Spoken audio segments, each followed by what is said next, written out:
Eh bien, écoutez, normalement, nous sommes connectés. Donc, bonjour à tous et merci d'être présents pour ce webinaire en partenariat avec Coding Game et Winamax. Du coup, aujourd'hui, l'objectif, c'est de vous parler un petit peu de recrutement, de recrutement IT et de gamification. Donc, le thème est vraiment comment booster ces recrutements IT grâce à la gamification. Et pour cela, on va pouvoir échanger avec Aude de Coding Game et Catherine de Winamax. Donc, Bonjour. l'objectif du webinaire reste vraiment de pouvoir vous amener un petit peu de contenu, mais également de pouvoir interagir avec les différentes personnes. Vous pouvez poser vos questions, donc on répondra pas forcément à toutes les questions en temps réel puisqu'il peut y avoir des déferlantes de questions, mais l'idée c'est qu'on puisse quand même essayer d'y répondre un maximum et que ce soit le plus interactif possible. Du coup, je vais encore attendre quelques secondes avant le lancement, parce que je vois qu'il y a encore pas mal de monde qui se connecte. Donc moi, je vais simplement me présenter en quelques secondes pour vous expliquer un petit peu qui je suis et ce que je fais chez les jeudis. Et voilà, ensuite, on se fera la même chose pour nos deux autres intervenants. Donc, moi, je suis Arnaud Depuyer, je m'occupe de la partie produit chez les jeudis. Je suis là pour faire en sorte qu'il y ait une bonne adéquation entre le besoin de nos clients et les demandes également des candidats. Et aujourd'hui, on travaille avec différentes équipes pour faire en sorte qu'il y ait un matching parfait entre les recruteurs et les candidats. Voilà pour ma part. Donc, Aude, je vais vous laisser vous présenter. Avec plaisir. Donc, Aude Barral, moi, je suis cofondatrice et CMO chez Coding Game. Du coup, Coding Game, c'est une plateforme qui permet aux développeurs de perfectionner leurs compétences gratuitement à travers des jeux. Et en parallèle, on aide les entreprises à recruter des développeurs de talent avec notre plateforme Coding Game for Work. Donc voilà, on a tout un ensemble de services. Donc je suis ravie de cette collaboration. Merci pour l'invitation dès jeudi. Et puis je connais par ailleurs Catherine Banza, avec qui on a eu l'occasion de travailler sur un événement dont on vous parlera tout à l'heure. Bonjour Catherine, je suis en charge du recrutement pour Winamax et donc opérateur de jeux en ligne, poker paris sportif, et dans opérateur de jeux en ligne, il y a jeu. Et je fais du recrutement, donc voilà pourquoi j'ai volontiers accepté de témoigner de cette expérience de la gamification en recrutement. Parfait. Merci à vous. Du coup, on va démarrer par un petit tour du marché. Donc, comme vous le savez tous certainement, il y a une vraie tension cette année sur le marché. Ça fait déjà quelques années que ça dure, et on constate tous les ans un décalage entre la demande des entreprises qui est exponentielle et l'offre des candidats qui n'évolue pas assez vite. Donc, d'après les dernières stats qu'on a pu avoir, on vise à peu près 200 000 postes à pourvoir dans l'informatique. Donc, entre les 110 000 créations plus les 81 000 départs, ça fait énormément de monde. Et il y a beaucoup de postes qui vont continuer de se digitaliser. Donc, les recrutements vont continuer de s'intensifier. Donc, j'insiste aussi, n'hésitez pas à poser vos questions si vous en avez. Si vous voulez poser des questions et que ça puisse être interactif, n'hésitez pas. Donc, je vais avancer. De notre côté, on peut voir qu'il y a des recrutements qui se font, mais quand même, quand on interroge nos clients et nos candidats, on se rend compte qu'il y a un vrai décalage, et les candidats comme les recruteurs n'arrivent pas toujours à se trouver. Et aujourd'hui, il y a quasiment 70% des recrutements qui sont dits difficiles dans le secteur de l'informatique. Donc, c'est 43 000 projets de recrutement, oui, pour la France. Donc, c'est des chiffres pour la France, exactement. Et pour cette année 2018. Voilà. Donc, je vais continuer un petit peu d'avancer. N'hésitez pas à poser vos questions. Donc, il y a quelque chose qui est assez intéressant, c'est sur une étude de Stack Overflow. C'est une étude qui n'a pas été réalisée par nous, mais en fait qui est très pertinente parce qu'elle touche énormément de monde. C'est comment attirer les candidats et que cherchent vraiment les candidats. Donc, il y a quelque chose qui est assez intéressant puisque chez les jeudis, on peut le voir également à travers nos pages d'entreprise. Il y a des choses qui parlent aux candidats et qui sont très recherchées. Typiquement, pour des profils informatiques, la partie langage et technologie est vraiment la partie la plus importante, nous, qu'on voit. Sur nos pages d'entreprise, la technique est vraiment l'onglet le plus cliqué de la page d'entreprise et sur lequel on a le plus de temps passé.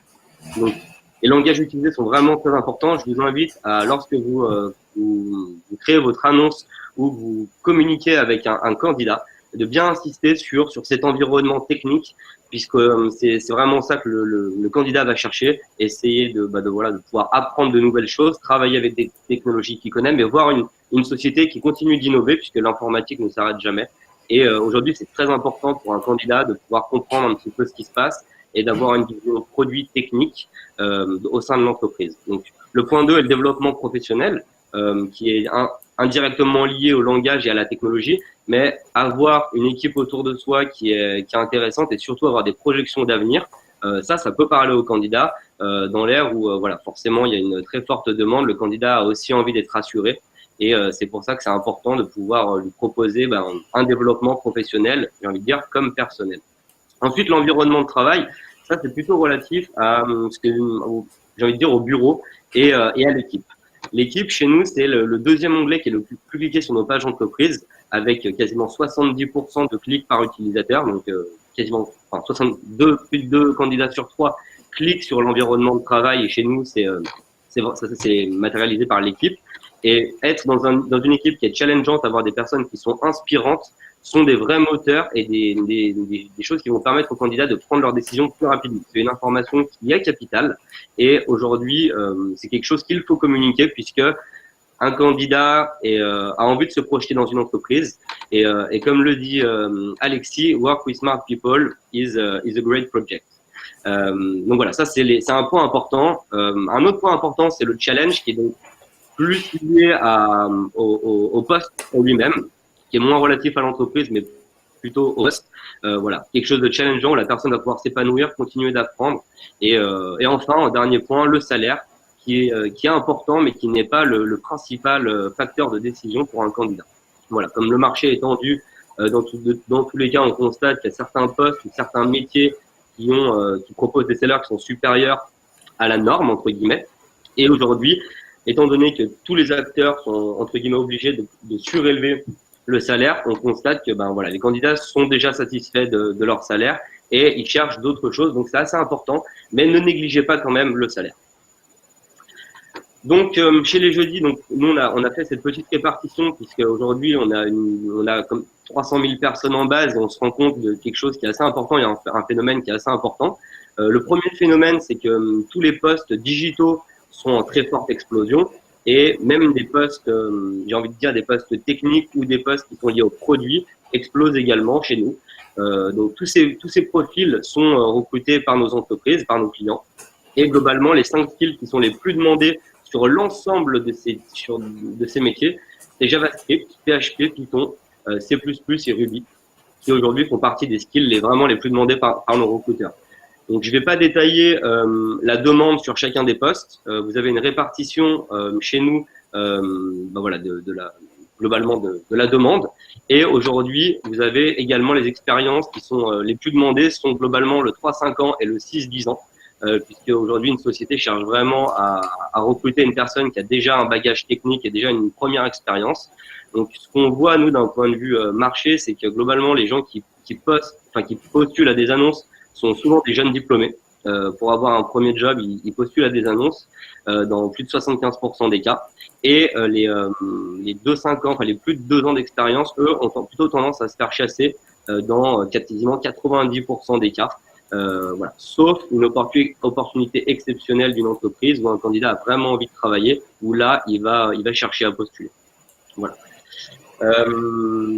Donc, alors, j'ai fait une petite, excusez-moi, je me suis trompé dans ma présentation. J'ai parlé des top skills. Donc ça, c'est ce qu'on a chez nous, chez les jeudis en termes de compétences. Et ici, vous avez les langages les plus demandés par nos clients. Donc le langage Java sort de très très loin comme le premier langage, suivi de JavaScript, C#. C++, PHP et TypeScript. Donc voilà, je ne vais pas détailler l'ensemble des langages puisqu'il y en a beaucoup, mais il faut savoir qu'aujourd'hui il y a une vraie tension sur ces profils-là et qu'aujourd'hui le meilleur moyen de les recruter reste de leur proposer des missions qui soient attractives avec des postes intéressants, un environnement de travail agréable et voilà. Donc pour continuer. L'idée, c'est de vous présenter un petit peu comment aborder l'entretien et pouvoir parler à ces candidats, sachant que les candidats sont quand même relativement à l'aise avec les entretiens et se disent prêts dans 48% des cas, à faire 2 entretiens physiques avec la société en question. Donc là, c'est assez intéressant quand on voit qu'aujourd'hui, il y a de plus en plus de remote, il y a de plus en plus de freelance. Le marché du freelance explose littéralement et on a quand même des candidats qui sont prêts à jouer le jeu. Donc ça, c'est intéressant. Pourquoi je vous parle d'entretien physique, puisqu'on constate quand même que les candidats veulent jouer le jeu, mais ils veulent jouer le jeu dans certains cas à partir du moment où l'annonce leur a parlé, ou en tout cas lorsqu'ils ont été conviés à l'entretien, ils ont assez d'informations pour pouvoir prendre cette décision. Donc, ce qu'on constate nous d'un point de vue purement marché, c'est que les candidats n'ont pas trop de problèmes avec les parties techniques. Et c'est plutôt la partie, j'ai envie de dire, RH qui pose problème pour le candidat, puisque souvent les valeurs ne sont pas évoquées, ne transparaissent pas forcément dans les annonces, ne sont pas forcément relayées par les recruteurs.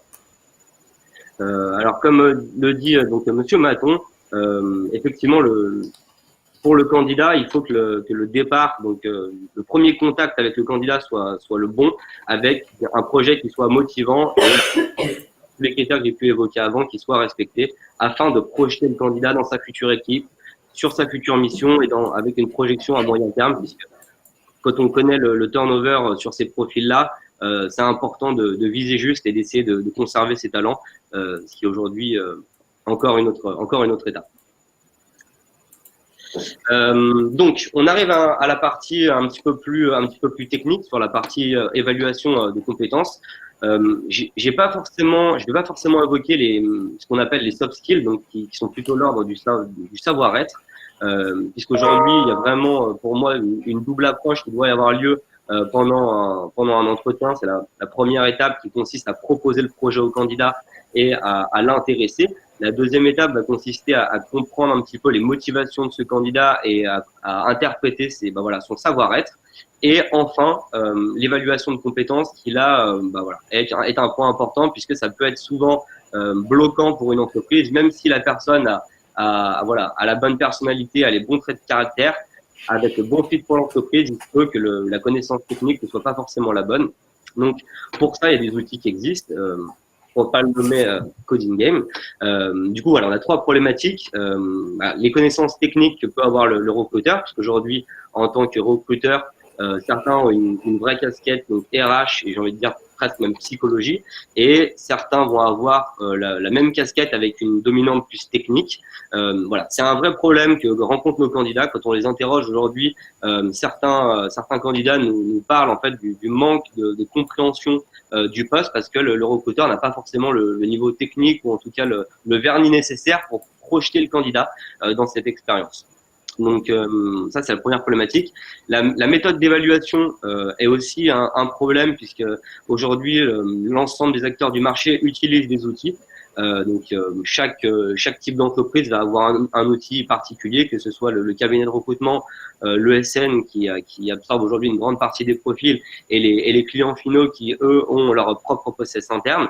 Donc les candidats sont confrontés un petit peu à tout ça, et c'est parfois difficile de s'y retrouver pour un candidat. Le process est un petit peu perturbant, et c'est une problématique qu'on rencontre. Et enfin, c'est une des dernières problématiques, c'est est-ce que le candidat est capable d'appliquer ses connaissances théoriques en entreprise. Donc le candidat a des connaissances, est-ce qu'il est capable de l'appliquer, c'est un autre problème. C'est comme le code et le permis. C'est pas parce que vous avez passé le permis que ça fait de vous un bon conducteur, mais en tout cas ça veut dire que vous avez au moins les bases théoriques. Donc, Arnaud, avez-vous fait un sondage pour réfléchir? Alors, effectivement, on a fait un sondage, on va communiquer dessus le mois prochain, donc c'est pour ça que je ne vais pas relayer tous les chiffres pour garder un petit peu d'informations, mais ça arrivera dès la rentrée, dès début 2019. Voilà, donc là, je vais, Donc, globalement, pour synthétiser, donc aujourd'hui, on a un problème qui consiste à évaluer la connaissance théorique, et enfin, comprendre un petit peu comment cette connaissance va pouvoir être appliquée et pratiquée dans l'entreprise. Donc ça, c'est un vrai challenge pour les recruteurs. Et pour ça, du coup, je vais laisser Aude nous parler un petit peu de ce qui est possible de faire à travers la gamification pour tester les compétences d'un candidat dans le cadre d'un processus de recrutement technique. Voilà, Aude, je te laisse la main. N'hésitez pas à continuer à vous poser vos questions si vous en avez. Et puis, Pas de souci, merci Arnaud. Alors, du coup, On voit bien deux axes. Je laisse la slide 2 secondes pour parler, pour faire la transition. Donc, effectivement, on a la partie évaluation des connaissances théoriques du candidat. Ça peut se faire avec des outils d'assessment. Codingham en propose un. Et on a également la possibilité de rentrer plus avant dans la gamification pour évaluer les compétences pratiques du candidat. Et donc là-dessus, chez Codingham, c'est un peu notre cœur de métier. Depuis 2013, on organise des événements gamifiés à vocation de recrutement. Donc, ce que je vous propose, c'est de basculer sur ma présentation. Alors, je vais revenir un petit peu sur les fondamentaux. D'abord, la définition de la gamification pour tous ceux qui n'en seraient pas forcément familiers. Donc là, gamification, ça consiste à reprendre les mécaniques et les concepts propres de l'univers du jeu, vidéo ou pas d'ailleurs, finalement pour les appliquer à d'autres domaines et les rendre plus ludiques. Je l'ai noté en bas, l'idée c'est vraiment de rendre fun ce qui ne l'est pas au départ. Ça marche et ça a plusieurs vertus, on va voir pourquoi. Donc dans le recrutement, on l'entend de plus en plus, la gamification intéresse de plus en plus les entreprises. On a eu il y a quelque temps L'Oréal avec une initiative qui s'appelle Reveal by L'Oréal pour recruter des stagiaires un petit peu partout dans le monde. Il y avait les hôtels Marriott qui ont fait un petit site avec un serious game très intéressant qui s'appelait My Marriott Hotel pour faire découvrir en fait le milieu de l'hôtellerie aux candidats. L'idée, on le voit, c'est de toujours dépasser les méthodes de recrutement traditionnelles en apportant le côté ludique, en immergeant le candidat dans un environnement gamifié. Et on va utiliser cet environnement aussi pour tester le candidat et finalement voir son potentiel et qu'est-ce qu'il va pouvoir donner une fois en poste. Donc, sur la gamification appliquée au recrutement, donc l'idée, c'est de pouvoir casser le process, le côté formel, pardon, du process de recrutement. En particulier, quand il s'agit de recruter des développeurs, on sait qu'il y a vraiment un côté très contraint à passer beaucoup d'entretiens, venir en face à face. L'idée d'utiliser des méthodes de gamification, voilà, c'est de rendre tout ça beaucoup plus fluide et beaucoup plus convivial. Il y a aussi l'avantage de pouvoir mettre en avant sa marque employeur d'une manière totalement différente. On le verra un petit peu plus en détail tout à l'heure. C'est vraiment de pouvoir faire découvrir l'entreprise sous un autre jour. Enfin, la gamification, il y a vraiment un côté, on a envie de participer, quoi. Donc, du coup, si on fait un événement, un serious game, un jeu, le candidat sera beaucoup plus enclin à venir participer, proposer sa candidature à travers une méthode alternative. Et puis, sur place, pendant finalement le jeu, le recruteur peut bénéficier des atouts de la gamification qui lui permettent d'observer finalement l'esprit d'équipe de ses candidats, ceux qui auraient particulièrement le goût du challenge. Ça montre aussi les aspects persévérance et motivation vraiment à travers ces jeux, ces exercices. Et aussi, ça permet aux entreprises, et ça c'est un point assez important, de pouvoir transmettre au-delà de leur marque employeur, leurs valeurs, et de voir s'il y a un vrai culture fit qui peut s'opérer avec les candidats pressentis. Je l'ai noté en dessous, la gamification, l'intérêt numéro 1, c'est vraiment de fournir une expérience candidat super positive. Et c'est ça que quelle que soit l'issue finalement du recrutement, si les candidats ont vu votre marque, votre entreprise participer à un événement, qu'il soit retenu ou pas, ça contribuera avec cette expérience positive à bénéficier malgré tout à votre marque. Donc, alors, gamifier le recrutement de développeurs, j'en ai parlé un petit peu. Je vous change un petit peu d'univers background et je vous mets une petite vidéo qui présente quelques jeux de Coding Game. Donc, chez Coding Game, je l'expliquais tout à l'heure, nous, on met en place des compétitions de code ou on peut dire aussi des hackathons basés sur le jeu depuis 2013 auprès de nos clients à vocation de recrutement ou aussi de team building, mais essentiellement de recrutement. Donc, on a travaillé avec des références comme Roche, Thales, Decathlon, justement Winamax, on en parle tout à l'heure dans un instant. Donc, quel est le principe des jeux Coding Game à vocation de recrutement?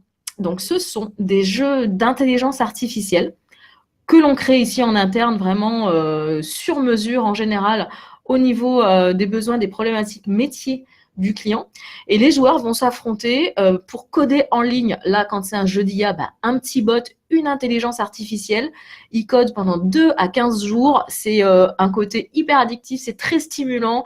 Il y a un leaderboard, on voit tout de suite où est-ce qu'on est classé, on essaye d'améliorer sa stratégie, on essaye de challenger ceux qui sont dans le top du leaderboard et ça, c'est très chouette. Ça crée une vraie émulation. Et à l'issue finalement de l'événement, les participants ont la possibilité d'entrer en contact avec l'entreprise dans un but de présenter leur candidature, éventuellement d'être recrutés.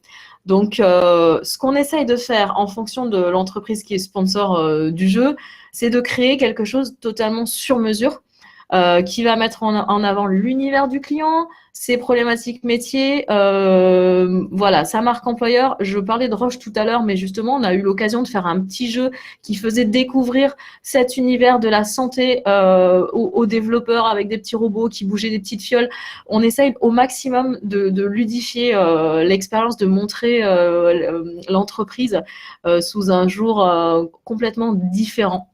Alors, je reprends un petit peu la présentation. Excusez-moi du switch. J'espère que je tombe sur la bonne slide. Non, mais c'est pas grave. On y revient. Alors, comment ça se passe la gamification du recrutement côté recruteur? Finalement, quels sont les intérêts de recruter des développeurs à travers un challenge? Donc, on a beaucoup parlé de la marque employeur. Avec un jeu d'intelligence artificielle, on se rapproche de ce qui plaît aux développeurs. Vraiment, on montre qu'on a un esprit technophile, qu'on est de leur côté et qu'on a compris finalement ce qui leur fait plaisir, c'est-à-dire se challenger, la résolution de problèmes. Donc, on leur propose un événement à grande échelle.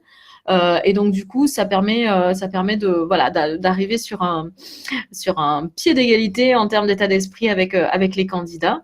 L'intérêt aussi, là, finalement, sur ce type de jeu, c'est de pouvoir attirer un grand nombre de candidats en un seul événement. Alors, un grand nombre, c'est effectivement le cas. Ce qu'on propose, nous, ce sont des événements qui sont 100% en ligne. Ils peuvent aussi avoir une partie on-site, mais l'idée vraiment, c'est que ça soit accessible de différents sites ou s'il y a des sites remote dans différents pays également. Et ça va jusqu'à 5-10 000 participants. Ça fait des grosses sessions de jeu. Au niveau de l'expérience candidat, on l'a mesuré, nous, en interne. Il y a vraiment l'idée de pouvoir jouer au maximum, améliorer le code. Et certains joueurs peuvent arriver à jouer en moyenne jusqu'à 5 heures par jour, ce qui est absolument énorme. Alors, j'ai une question de Vincent. Alors, la carotte à gagner pour les participants. Donc, la carotte, il y a vraiment le côté plaisir de coder, plaisir de jouer. Après, on peut rajouter l'aspect lot. Le petit côté prizes, c'est intéressant aussi parce que ça rajoute une incentive supplémentaire. On peut envisager, je sais pas moi, des GoPro, des iPads, enfin différentes choses qui vont pouvoir être proposées. Mais on a pu le mesurer à travers des enquêtes qu'on a fait auprès de notre communauté de développeurs. C'est pas l'incentive numéro 1 à participer. C'est bien de jouer et d'essayer d'arriver à faire quelque chose, à coder une IA. Donc ensuite, intérêt pour le recruteur. C'est donc d'obtenir, et ça c'est fondamental, obtenir une shortlist qui va être qualifiée.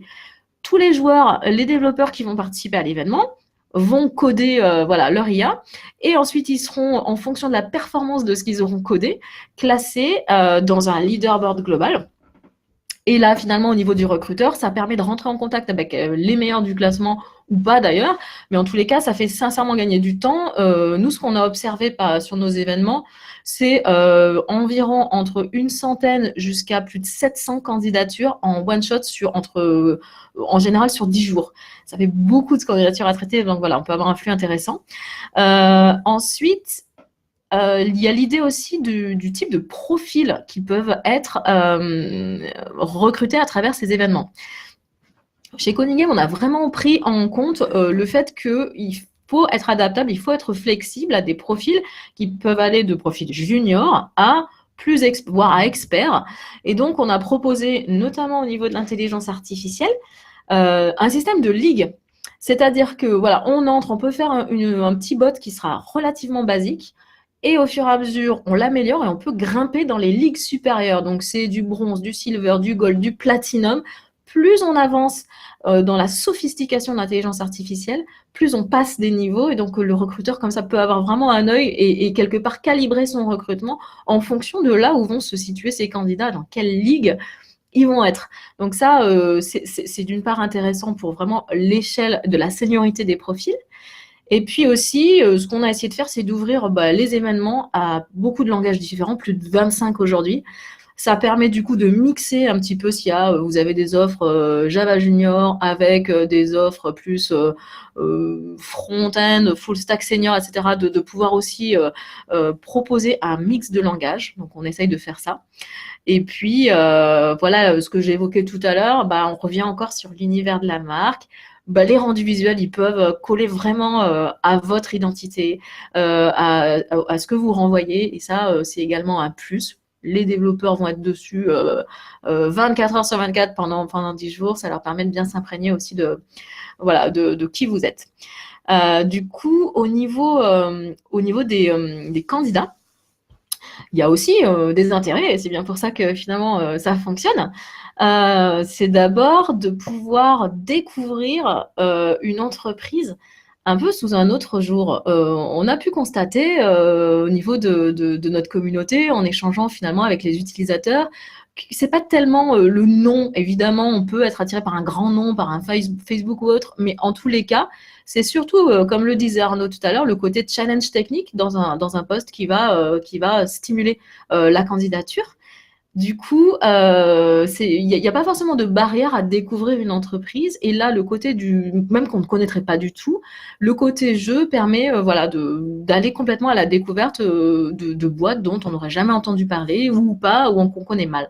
Donc ça, c'est bien. C'est permettre finalement à l'entreprise de se présenter sous son meilleur jour. Ensuite, il y a l'aspect compétition, évidemment. On se challenge, on essaye de se situer vis-à-vis des autres. Ça fait quand même un benchmark pour les participants. Ça leur permet vraiment de voir dans le leaderboard où est-ce qu'ils se trouvent. Et puis, ça fait toujours plaisir en tant que professionnel de savoir où on se situe, qu'on soit junior, qu'on soit plus senior, de se dire super, je suis content. Nous, on a vraiment des retours réguliers sur super, j'ai performé à ce contest-là. Ça me permet vraiment de voir où je suis assez satisfait de moi. Enfin, voilà. Donc ça, c'est important.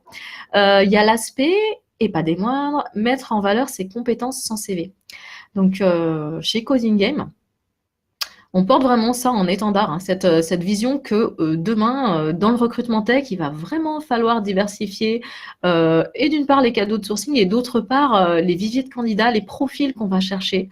On soutient fortement que être un excellent développeur n'est pas forcément lié ni à un parcours académique, ni à une expérience professionnelle. Ça peut vraiment être en lien avec des capacités d'auto-apprentissage, une passion qui est là sous-jacente et qui pousse à devenir un excellent professionnel des métiers du développement. Et donc, à travers ces événements de code, le candidat est uniquement jugé sur ce qu'il sait faire. Et ça, c'est vraiment super pour lui. Ça permet vraiment d'enlever tous les filtres qui peuvent être un petit peu bloquants à retenir une candidature, tous les critères traditionnels. Et donc, on est jugé sur ses compétences pratiques, sur son savoir-faire. C'est ça qui est important. Je vais aussi noter un dernier point, parce que celui-là, il nous est souvent revenu aussi. C'est finalement de reprendre confiance en ses compétences. Les développeurs, malgré tout, malgré le fait que parfois ils ont des très très jolis parcours, restent souvent modestes sur leurs propres compétences. On le voit sur les CV, ça ressort pas forcément. Il y a vraiment pas toujours une mise en lumière réelle à l'image de ce que sait faire le candidat, le professionnel. Donc là, avec un événement gamifié, un jeu, on est anonyme et puis on peut se dire tiens, je tente quoi. Même si c'est justement une entreprise, j'aurais eu peur qu'elle ne retienne jamais ma candidature. Là, je me lance et ça me permet, dans certains cas, justement, d'être agréablement surpris, d'être contacté à l'issue. Et ça crée vraiment un cercle vertueux derrière les entretiens qui peuvent en découler. Tout de suite sont facilités. Donc, ça, c'est très important aussi. Donc, voilà. avant de présenter juste Poker Chip Race qu'on a fait avec Winamax, Catherine va nous en dire un petit peu plus.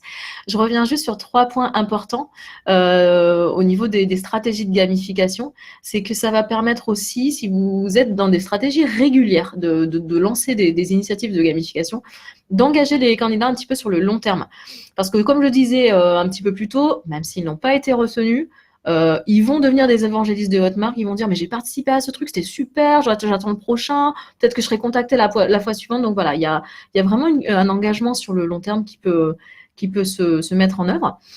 Donc je vois que Vincent me demande comment on communique sur ce type d'événement et comment on donne aux candidats l'envie de participer.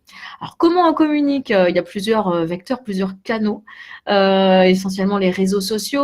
On peut vraiment faire passer le mot de cette manière-là. En fonction du package, enfin nous, quand on travaille sur un jeu à vocation de recrutement pour un de nos clients, on a aussi l'option de pouvoir présenter de manière ouverte à notre communauté. Donc là, on va aider à la diffusion de l'événement, on va le pousser auprès de notre communauté. Et si ce n'est pas le cas, on a en tant qu'entreprise aussi l'occasion de pouvoir relayer sur ces réseaux, de pouvoir aussi travailler le mot sur les communautés de développeurs. Voilà, on peut tenter de se faire connaître sur certains forums qui sont spécialisés, etc. Sachant que ce qu'on a pu constater nous, c'est que parfois le plus simple, le mieux. Facebook aussi marche bien. Donc voilà, ça peut être aussi des vecteurs de relais de vos événements. On peut aller jusqu'à faire des mini-sites, voilà, il y a différentes échelles, mais dans tous les cas, l'idée c'est de pouvoir cibler, targeter vraiment cette audience de développeurs là où ils sont. On l'évoquait, Facebook, il y a beaucoup de développeurs qui sont forcément, LinkedIn aussi est un bon canal en publicité en ligne, etc. pour pousser un peu les événements. Alors, on est sur l'événement de Winamax qui s'appelait Poker Chip Race. Donc, c'était vraiment un événement totalement sur mesure dans l'univers du poker. Pour Winamax, on voit il y avait voilà, une illustration avec des joueurs là autour d'une salle. Et puis voilà, on essaie de jouer sur ces codes-là, du dynamisme de Winamax et de tout ce que la marque renvoie. Donc, c'est un jeu d'intelligence artificielle qui s'est passé sur 14 jours consécutifs. Il y a eu 950 joueurs en ligne, donc c'était assez chouette. Il y a eu un bel engagement. Et puis, ce qui était très sympa, et j'imagine que Catherine va revenir dessus, c'était qu'on a eu aussi une finale dans les locaux de Winamax où les développeurs ont pu venir et découvrir finalement la boîte live dans ces locaux et puis avec les personnes.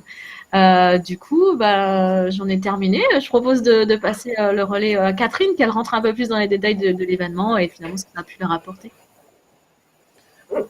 Très bien. Effectivement, cette, on va dire, opération était un peu particulière, comme Aude l'a souligné. C'est que donc nous, on est une plateforme de jeux en ligne, Coding Game également, une plateforme de jeux en ligne, jeu de code, nous plutôt jeu d'argent, poker paris sportif. Et là, tout l'enjeu pour nous, au moment où en fait on décide d'avancer avec Coding Game, c'était comment faire pour justement finalement apporter plus de jeux à notre processus de recrutement qui restait assez formel avec effectivement préqualification téléphonique, tests techniques qu'on faisait faire aux candidats dans nos locaux, sur du papier et ensuite entretien. Là, en fait, ce qu'on a trouvé intéressant avec Coding Game, c'était justement la possibilité de mettre du jeu dans notre processus de recrutement en atteignant un objectif qui était important pour nous, c'était d'avoir une idée du niveau technique des candidats avant même de les rencontrer pour, sur la base de leur niveau technique en code, pouvoir décider s'il y avait lieu de les rencontrer ou pas. Ce qui était également intéressant avec Coding Game, avec la plateforme Coding Game, c'est que là, on parle de gamification au recrutement, c'est le sujet du jour, mais ce qui est intéressant, nous, on avait trouvé intéressant avec la plateforme Coding Game, c'est que c'est une communauté, et les personnes qui font partie de cette communauté-là, ce sont des candidats potentiels qui n'ont, pour nous, dès lors qu'on propose un challenge, mais ce ne sont pas forcément des candidats que l'on trouve en réponse à une annonce ou sur une approche directe. Ce sont des candidats qui recherchent avant tout voilà, du challenge. En fait, ce sont les personnes qui aiment se challenger.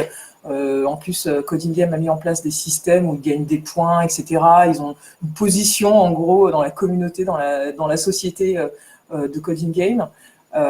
Et en tout cas, c'était des personnes qui venaient avant tout, au-delà de notre marque, qui venaient avant tout pour se tester sur un jeu. Effectivement, on avait travaillé avec l'équipe de Coding Game pour concevoir en fait, une compétition où en fait, les développeurs devaient créer une intelligence artificielle sur le thème du poker, où en fait, ils devaient optimiser le déplacement de leurs jetons de poker sur un espace qui était délimité. Et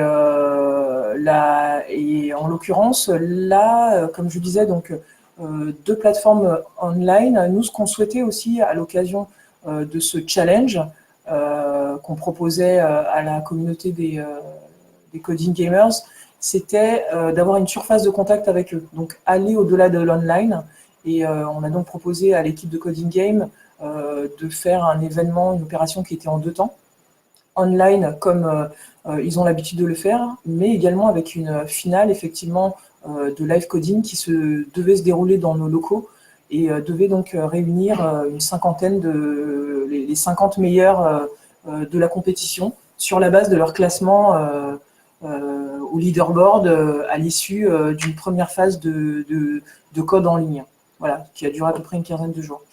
Alors nous, notre enjeu à ce moment-là, ça faisait pas mal de temps qu'on cherchait le profil qu'on recherchait en priorité au moment de cette opération Poker Chip Race. Hein, c'était des profils PHP. Mais pour autant, sur l'interface Coding Game, les développeurs pouvaient programmer dans le langage de leur choix. À l'époque, il y en avait une quinzaine de mémoire. Voilà, en tout cas, le principe, c'était avant tout voir émerger les candidats qui n'en étaient pas et avec lesquels on n'était pas en contact. Je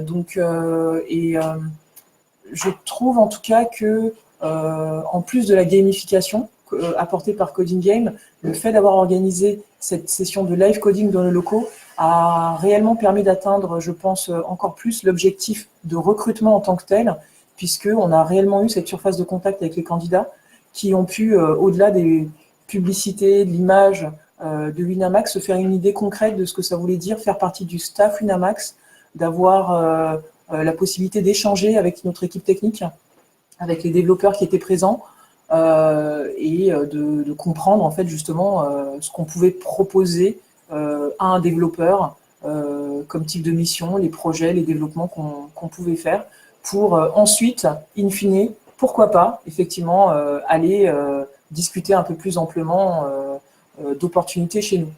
Et finalement, sur la cinquantaine on avait convié une cinquantaine, mais ils venaient de toute la France. Je crois qu'on en a eu peut-être 35 finalement qui ont pu venir. Et beaucoup n'étaient pas forcément, quasiment pas en fait, très peu étaient en recherche d'opportunités professionnelles. Mais pour autant, on a vraiment eu des échanges très intéressants avec une quinzaine d'entre eux. C'est-à-dire, disaient voilà, pourquoi pas. Et puis finalement, on a conclu, si je puis dire, avec le recrutement de 2 développeurs qui sont toujours au sein du staff, Thierry et Paul-Élie, et qui donc, au moment où ils démarrent le challenge, ne se disent pas tiens, pourquoi pas travailler chez Winamax, hein. Ils sont dans une logique de tiens, un challenge de plus sur Coding Game qui a l'air bien sympa, je le fais, et puis on voit ce que ça donne. Mais je pense vraiment que la session de live coding, pour nous, parce qu'on n'exprime pas forcément de point de vue technique, a permis en tout cas aux développeurs qui étaient là sur l'événement de voir ce qu'on avait à proposer, qui on était aussi, parce qu'en fait on avait conçu un programme justement qui était destiné à favoriser les échanges avec une première partie de présentation de Winamax, ensuite un débriefing du challenge online qui avait permis de déterminer le classement des 50 meilleurs qui ont été conviés à la session de live coding. Ensuite, un échange entre les participants et le staff technique Winamax qui était présent, avant d'entamer vraiment la session de live coding et battle finale, remise de prix. La partie justement remise de prix, était assez intéressante. Enfin, je trouve que ça a permis de voir que même si effectivement ils sont dans le challenge, beaucoup se connaissaient entre eux au travers de leur pseudo, on voyait vraiment qu'on avait une communauté voilà, qui était parmi nous ce jour-là. Ils étaient quand même aussi ils étaient quand même contents d'avoir des prix. Hein. Il y avait une mallette de poker, une participation à l'un de nos tournois de poker live, le Winamax Poker Tour. Et puis ensuite, donc pour conclure, buffet et boissons pour conclure la journée. Donc voilà pour ce que je peux vous dire de l'expérience. Il y a peut-être une vidéo qui arrive là, il me semble, qui restitue assez bien le déroulement de la journée. Donc ça, c'est à l'arrivée le matin, petit déjeuner. Voilà, donc Paul Elie qui est là avec le t-shirt Superman. Donc là, on visite des locaux. Thierry qui est désormais parmi nous, toujours là aujourd'hui. La cafétéria, donc les développeurs s'installent avec le brief de la session live coding. En fait, on aime bien les bières, donc on avait distribué des bières à ceux qui voulaient. Et puis, la session était partie. Ils venaient chacun avec leur portable, parce qu'on est pour se sentir plus à l'aise dans l'utilisation matérielle. Et même si c'est une compétition, on les voit discuter entre eux, on voit le vrai développeur. Alors, de mon côté, je ne sais pas si c'est normal, la vidéo ralentit un peu.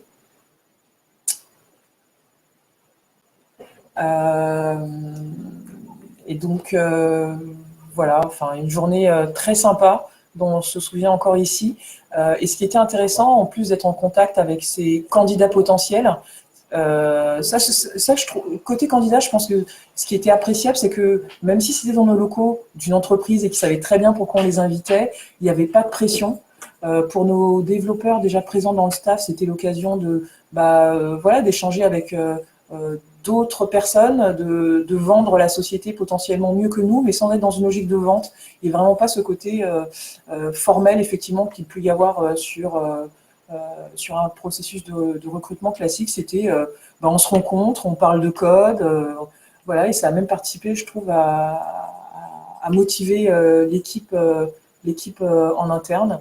Et puis, je dirais vraiment le bonheur, in fine, ça a été effectivement de voir qu'on avait transformé en recrutant ces deux personnes. Voilà ce que je peux dire de cette expérience. Alors, ce que je peux dire, c'est qu'au-delà de cette opération, on l'a reproduit par la suite. Hein, on a fait proposé deux autres challenges ensuite sur Coding Game, sans nécessairement la partie live coding. On trouvait que c'était assez intéressant, notamment pour le recrutement de profils juniors, les amener à entrer dans le jeu, à rejoindre Winamax par le jeu, justement, par la programmation. Notamment sur les juniors où finalement les CV parfois ne montrent pas forcément ce dont ils sont capables, et surtout parfois c'est une époque aussi il manque encore de confiance en eux. Ça permet de rentrer vraiment dans le dur et directement dans le code, et nous c'est ce qu'on recherche au niveau de nos équipes techniques, des codeurs. Voilà. Alors je ne sais pas s'il y a eu des questions. Voilà. Je ne sais pas si vous avez des questions encore pour moi ou si. Alors, est-ce qu'on a des questions? Non, j'ai pas l'impression. Bon, très bien. Eh ben, en tout cas, merci à tous d'avoir suivi ce webinaire. N'hésitez pas à nous recontacter pour toute question en nous cherchant sur LinkedIn, puisque forcément c'est un moyen de contact, sinon par mail. Alors, est-ce que vous voulez qu'on laisse nos adresses mail dans le chat directement? Voilà, moi je vais laisser mes informations en tout cas. Si vous avez des questions, que ce soit pour des recrutements de profils informatiques, vous avez besoin de sourcer, n'hésitez pas à contacter les jeudis. Si vous avez besoin d'informations vraiment sur la gamification, n'hésitez pas à contacter Aude, puisqu'elle pourra vraiment vous renseigner. Et si vous voulez peut-être vous avez des questions par rapport au témoignage de Catherine, n'hésitez pas à la recontacter également. Et puis n'hésitez pas à nous faire un feedback sur vos retours, sur ce que vous aimeriez voir une prochaine fois. En tout cas, merci à tous pour votre participation. Et puis très bonne continuation dans vos recrutements et une excellente fin d'année à tout le monde. Merci beaucoup Arnaud, merci au jeudi pour cette initiative. Merci beaucoup. Merci beaucoup. Au revoir. Au revoir.